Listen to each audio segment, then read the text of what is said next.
From this... Well, we haven't made any decisions on those matters yet.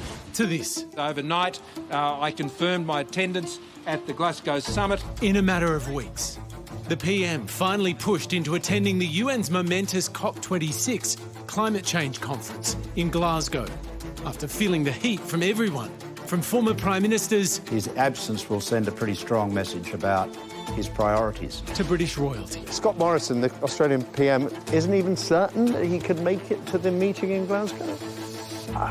Is that what he says, is he? He did say, yeah.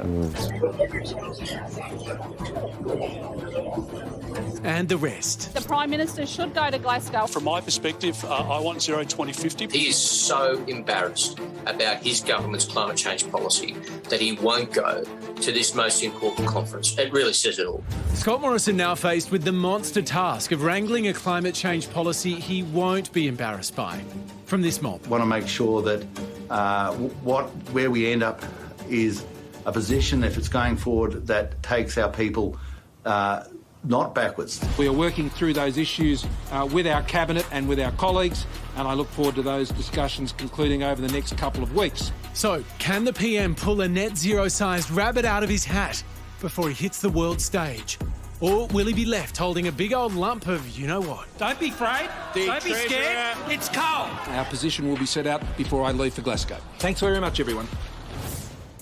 Well, ABC Insider's host David Spears joins us now. Spearsy, what do you reckon got this over the line? Do you think it was the right royal kick up the prime ministerial derriere that came from Her Majesty that got it over the line?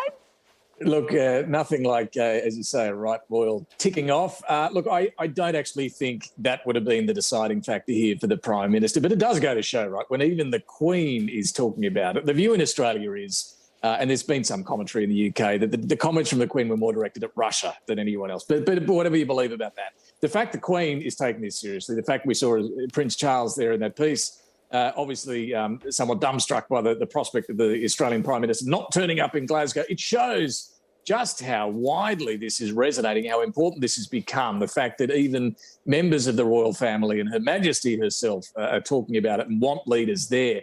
I think what's really tipped the scales on this for the PM, who has been weighing it up for weeks, as we know, sending all sorts of mixed signals, I think the fact that he doesn't have to quarantine on the way back after Dominic Perrottet's big announcement today might be a helpful factor. He's got an election coming up, so not having to spend another 2 weeks stuck in isolation. He can get out and hopefully do a bit of campaigning from his view. But the main thing is wanting to be seen to be taking this issue of climate change seriously. He needs to show that to his allies, Joe Biden and Boris Johnson in particular, who are very serious about this. And he needs to show it to the Australian electorate that he gets it, that he needs to do more, that he needs to be taking this seriously, and not turning up in Glasgow would have been a terrible look. David, I can't imagine that there's many things that the Queen, Malcolm Turnbull and Peter Dutton all agree on. But on this point, they sort of do. I'm really interested in the Dutton intervention domestically, and obviously that's what Morrison cares about. Is this PM now boxed in on this question of net zero? Yeah, he is. And it's interesting that you pick up on that. You're right. It's quite an interesting collection, right? The former Republican leader, the Queen, and his former leadership rival in Peter Dutton. But Dutton is significant. He is still the Conservative torchbearer in the Liberals, and he is still a potential leadership aspirant down the track, or potential rival should everything go wrong for Scott Morrison. Now, it's been known for a while, though, that he's been keen to get this issue dealt with, get it off the table, do a deal, back net zero, whatever it takes, and move on to other issues. The fact that he's talking publicly about it does add a little bit of pressure, but I don't think he's the one who's pushed Morrison into this. I think Morrison's been there for a while. He wants to get this net zero thing done that he's been treating extremely carefully all year because of the Nats, because of the National Party. He doesn't want to blow up the show, split the coalition entirely. That's why he's been forced, really, to deal so delicately with this whole issue.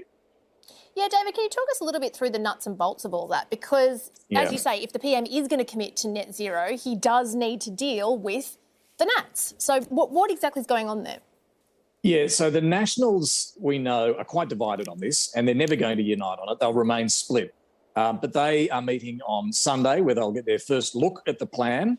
And I don't expect they'll actually reach an agreement. They won't ink a deal on Sunday. There'll be back and forth, I'm sure, throughout much of next week on this. But while you're hearing a lot of loud voices in the Nationals complaining about, the sky falling in with a net zero target, there are privately and quietly many, maybe a majority, who just want to do a deal. They know farmers are pretty keen on the benefits that will flow from a net zero target and the plan the government's talking about. So I still expect they'll get there in the end. What'll be interesting is how the likes of Barnaby Joyce then comes out of that and says, actually, net zero is okay because of this reason and that reason. Keith Pitt, he's the resources minister who's been railing against the net zero idea. How does he stay as a minister and sell this? Because if you're a minister, you've got to back government policy or go to the backbench. So it'll be interesting to see how some of them do the U-turn and tell us that it's all okay now. David Spears, one issue the nation is not divided on is your hair. It is fabulous. When was the last time you had a haircut? Look, I'm in lockdown Melbourne, and it's been a very long time since I've had a haircut. So you just keep adding product and and let it go. Let it grow. There's a lot of product in there. You know what they say: the higher the hair, the closer to God. You are officially in heaven right now.